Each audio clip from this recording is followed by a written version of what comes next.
Alright, welcome back. So I'm pretty busy today getting settled back in.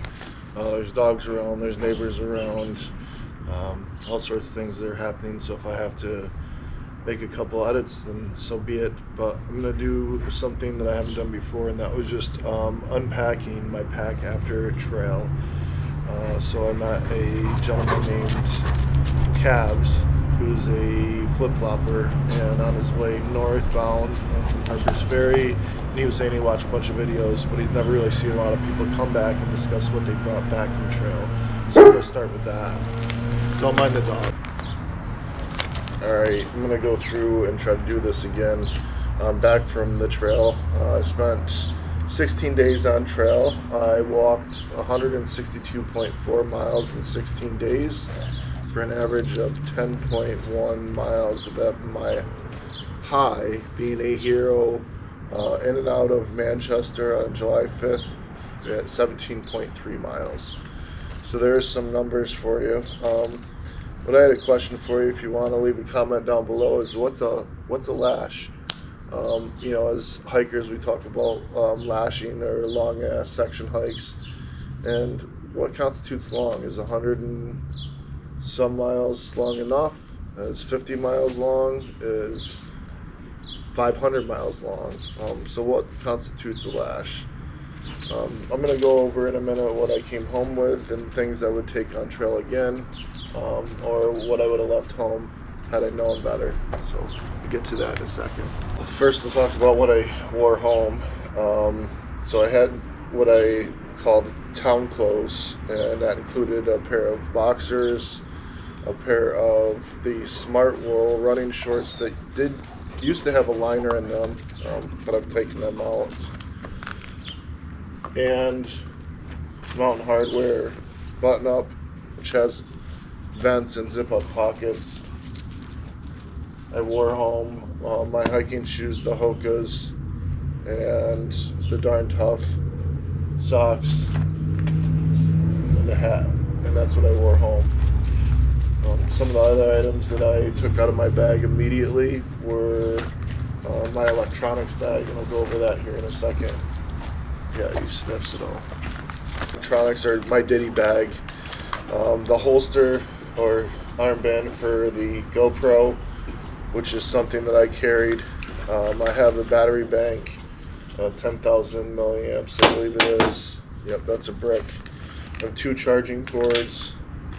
I have my Body Glide anti-chafe stuff, which was phenomenal for trail this time around. I took the stake out from Gerber knife. I have the NU 25, I believe it is, headlamp from Nicor. I have a clip for the GoPro. Then I had the Anker wall charger for charging. And then just a couple of earplugs, and that was in the Sea to Summit dry bag. So that's something else that I carried home with me. Other than that, everything else was stored in the bag.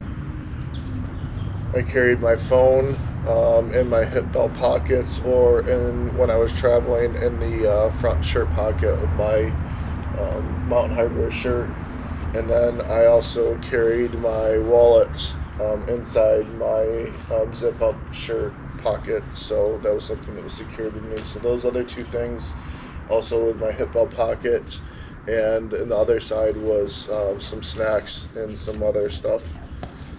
My outside pockets, I have flip-flops, my seat pad, and a umbrella, which I didn't use much. I think I pulled it out once. Other than that, my stakes for my tent, as well as my shovel to dig a cat hole. So that's on one side of the outside pocket. I'll flip the bag around. On the other side, the same bottle I carried throughout my through hike. I lost the top to it. I got somewheres around. And then I had always carried my CNOC, or I heard some people call them Canucks. I don't know, I've always pronounced it CNOC, and my water filter on the other side pocket. Then in the front holster here, just a half a liter water bottle. Those are basically the side pockets as far as my hip belt pockets, and then the most immediate pockets that I used. We'll go over the stretch pocket in the back next, and then my bear can at the bottom, and then we'll get inside of it. So while I was traveling home, I put my hiking poles inside the ice stick holders, or ice axe holders, I think is what they were intended for, but they also work great for checking poles through. While I was traveling, I also had my tent stuffed inside my pack so it didn't get damaged or pulled out. But when I was hiking, I just had that on the outside of the bungees. So this is my Lunar Solo tent wrapped up in a ground sheet. And then inside the back pocket, I had my pack cover. Definitely would take that again. I had the bare butts tarp, which I would definitely take again because of the amount of rain that I see in New England. And this is the first time that I pulled this stuff out, but these are my hiking clothes, which are now dry, but had a pair of darn tough socks, actually two pair. So two shorties, running socks, a pair of Brooks running shorts with the insides cut out, a very crunchy and dirty Smart Wool lightweight shirt, and then a couple bandanas that I used to either keep the flies away or wipe off sweat. So that's what I wore while I was hiking. Then I had my medical kit in the back. So that's what's in the outside stretch pocket, as well as, last thing, a cork ball, which I probably wouldn't take again. I didn't use much. That's in the outside. And a couple last things I forgot about on the outside. This was a carbon fiber tent pole that I bought from Lunar Solo because I use my trekking poles to guy out the other ends to give myself some room in the foot box and the head. And then on the bottom of my pack, I carried my Bear Vault, or my grub can, essentially is the maker of it, but my bear can. And then here I have my cook system and some leftover food we'll look at that maybe in a second. So inside my pack, I do have a pack liner, a small pack liner from Z-Packs, and sometimes I pull it right out. It comes out easily. Oh, because I got compression straps on.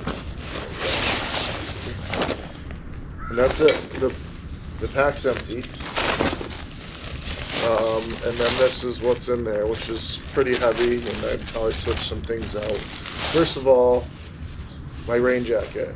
I put it on, I think, once or maybe twice in 16 days. And I'm not sure that I would carry it in this kind of heat again. It did rain a couple times, but I either got underneath the tarp or I was in a shelter. I have my clothes bag, which includes a puffy and a pair of base layers. So top and bottom base layers and a pair of emergency socks. So thinking went a little bit overboard with the heat and maybe being ready for cold temperatures, but I did wear those like maybe 2 or 3 times. I have my sleep pad from Sea to Summit, which was the long one instead of the regular rectangle one. I have my ZenVivi 25-degree sleep system, which I love this system, but I didn't use the sheet much. I'm not sure if I would take that. And I also have a, what is it, a liner, a bag liner, a silk bag liner that's nice in hot weather, but only used it a couple times. And then my camp pillow, which has seen better days. I'd have to cinch this down quite a bit to give myself some pillow loft. But that's it. That's all the stuff that came back with me. I did dump my hat with the bug net, which then immediately the bugs got worse. I had some Voltaren gel that I dumped pretty quickly because I wasn't using it a lot, and then my knee started hurting. There's one other thing. Oh, my rain skirt didn't fit anymore. So gained some weight apparently. But those 3 things I dumped. I wouldn't take the umbrella again, and I'd probably take less clothing, a little bit less clothing. Probably maybe not that rain jacket, or something a little bit lighter if I could find it. That's it. That's what came back on my section hike of the Appalachian Trail through Vermont is what I ended up doing. 162 miles, 10-mile average with a high of 17 miles on my Hero in and out of Manchester. All right. Thanks for watching.